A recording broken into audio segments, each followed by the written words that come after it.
আমাদের সম্মানীয় জেলা সভাপতি এবং আমাদের 6 জন প্রার্থী আমরা এখানে উপস্থিত আছি।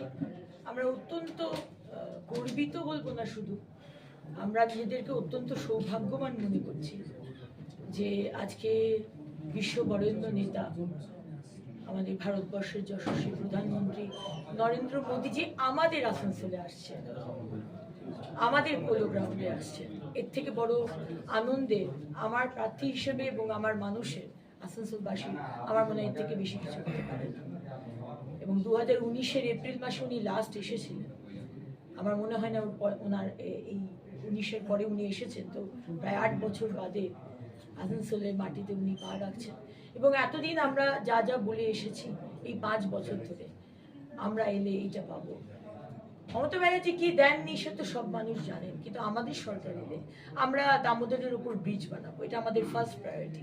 মমতা ব্যানার্জিকে বহুবার বিধানসভার মধ্যে বলেছিলাম, আপনি বানিয়ে দিন, আর যদি না বানাতে পারেন আমাদেরকে বলুন। নীতিন গাডকারিজি টিম পিএমও থেকে মাননীয় প্রধানমন্ত্রী বানিয়ে দেবেন, কিন্তু উনি নিজেও বানাননি, উনি আমাদের বানাতেও দেননি। সুতরাং এই যে কাজগুলো আজকে মাননীয় প্রধানমন্ত্রী এসে যদি উনি নিজের মুখ থেকে সেই কথাগুলো বলেন যেগুলো আমরা সবাই বলে এসেছি, তার থেকে বেশি বিশ্বাসের ব্যাপার আমার মনে হয় না মানুষের কাছে হতে পারে। এবং প্রধানমন্ত্রীকে সামনে থেকে দেখা, সবাই আমরা টিভিতে দেখি, আমরা কিছু ভাগ্যবান আছি যারা মাননীয় প্রধানমন্ত্রীকে কয়েকবার দেখেছি, কিন্তু সবার স্বপ্ন যে মাননীয় প্রধানমন্ত্রীকে আমরা সামনে থেকে দেখি। সেটার যে সুযোগ প্রধানমন্ত্রী করে দিয়েছেন, তার জন্য ওনাকে অনেক অনেক ধন্যবাদ।